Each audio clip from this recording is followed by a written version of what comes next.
The emergency HOA meeting that evening was packed with more residents than I'd seen at any community gathering since we'd moved to Silverwood Crossing.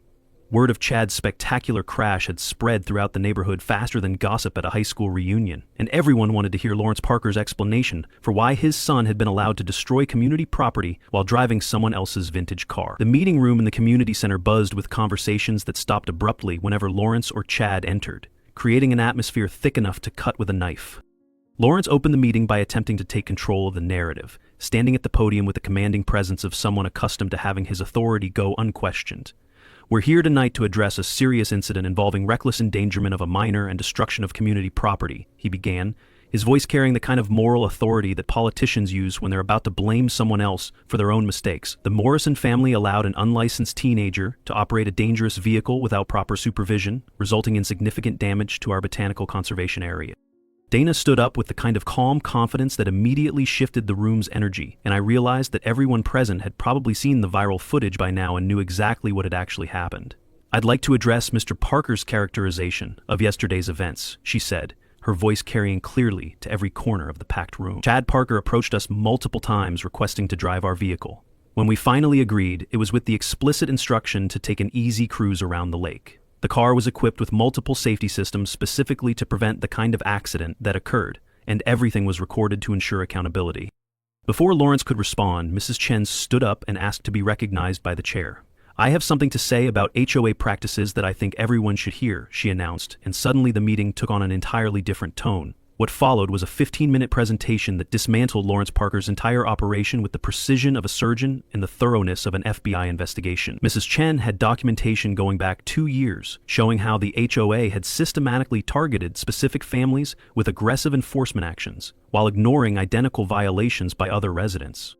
The bombshell revelation came when Mrs. Chen revealed that the HOA had signed a memorandum of understanding with Pinnacle Development, Lawrence's own company, to remove incompatible elements from the community in preparation for building an electric car showroom and charging station complex along the lakefront.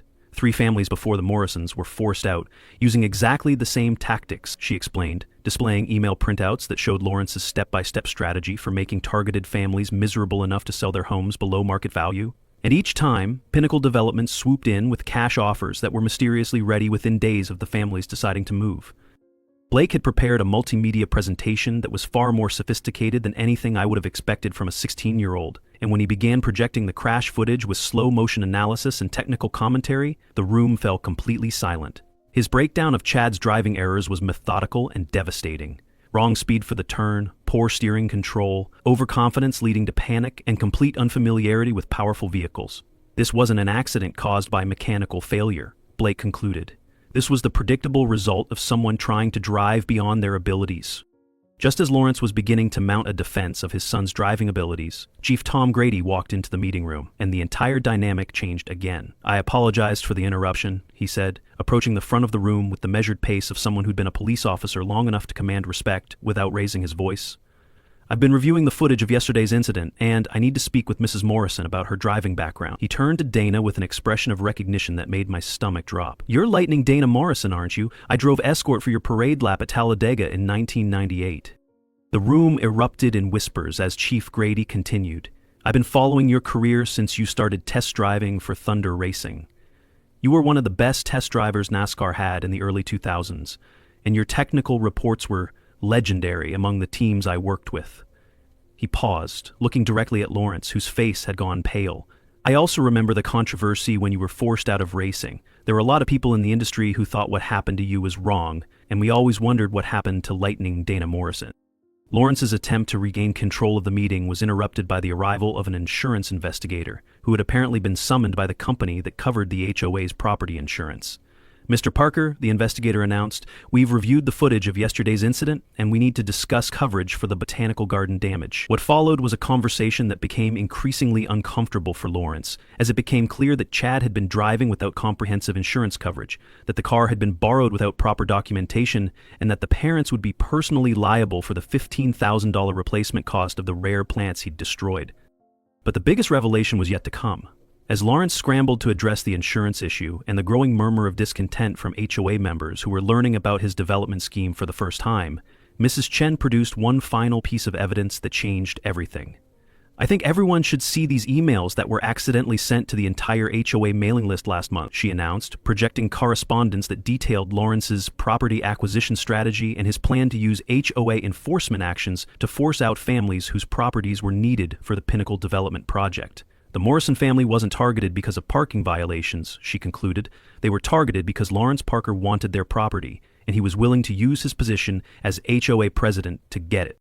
Dana requested permission to address the room, and as she walked to the front with a manila folder full of documents, I realized that everything we'd experienced over the past few weeks had been leading to this moment. "I have a few things I'd like to share with Mr. Parker and the rest of the community," she began, her voice carrying the kind of quiet authority that comes from years of being underestimated and then proving everyone wrong. She opened the folder and pulled out what I recognized as legal documents, photographs, and official correspondence that looked like they'd been carefully preserved for years. "This is the original contract I signed with Thunder Racing 10 years ago," Dana continued, holding up a document that made Lawrence visibly uncomfortable. "And these are recordings of meetings where Mr. Parker explicitly stated that having a female test driver was bad for the team's image, and that I needed to be removed regardless of my performance or technical contributions." She played audio clips that were crystal clear and damning, featuring Lawrence's voice making statements about women in racing that would have ended his career in any modern workplace. The third document Dana presented was the Pinnacle development contract that the HOA board had never actually voted to approve. Mr. Parker forged signatures from board members and committed the HOA to a development deal that would have netted his company millions of dollars while destroying the community character that everyone moved here to enjoy, she explained. Chief Grady immediately stepped forward. "Forgery is a felony in this state, and fraud involving HOA funds is a federal crime. I need to make some phone calls." Chad, who had been sitting silently next to his father throughout the meeting, finally spoke up with a voice that cracked with emotion. "Dad, you told me this was all legal. You said the car thing was just helping neighbors get involved in the community." The 17-year-old looked around the room full of adults who were staring at his father with expressions ranging from disappointment to outright anger. "I didn't know about any of this other stuff. I just wanted to drive a cool car."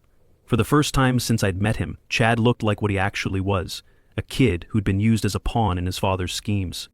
The vote of no confidence was swift and decisive. 47 residents voted to remove Lawrence Parker from his position as HOA president, with only 3 abstentions and no votes in support. The Pinnacle development contract was immediately voided, and the community voted to pursue legal action against Lawrence for fraud and misrepresentation. But Dana's final proposal was the most interesting of all. "Chad needs to learn how to drive properly," she announced. "I propose that he complete a formal driving education program, make a public apology for his reckless behavior, and perform 6 months of community service maintaining the botanical garden he destroyed."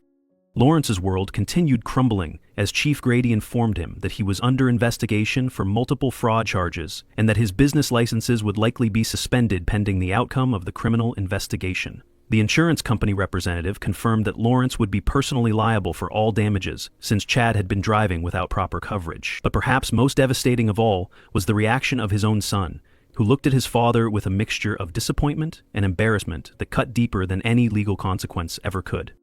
3 months later, Silverwood Crossing had transformed into something completely different from the oppressive, rule-heavy community we'd originally moved into.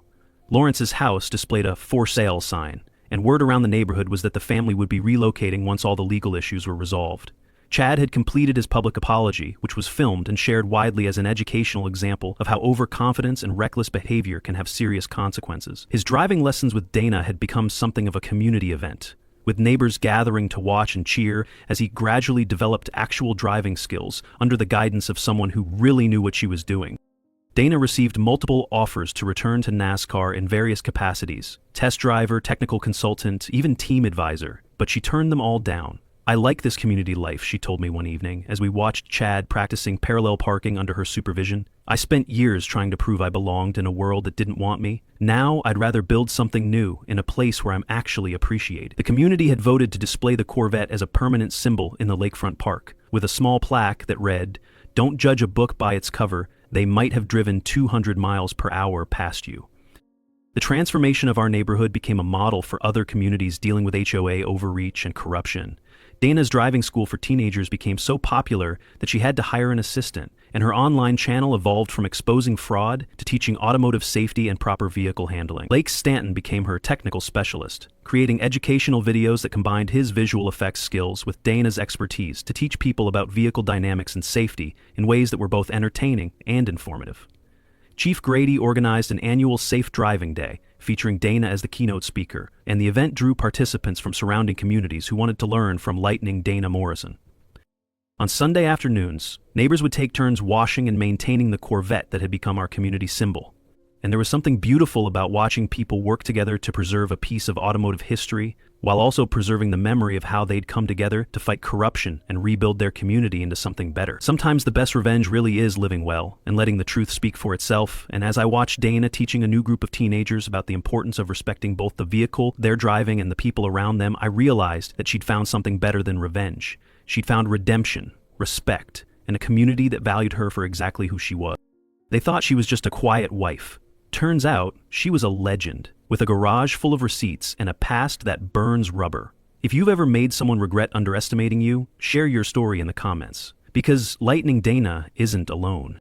And if you believe that living well isn't enough, that sometimes you've got to live so loud the HOA calls an emergency meeting about you, hit that like button.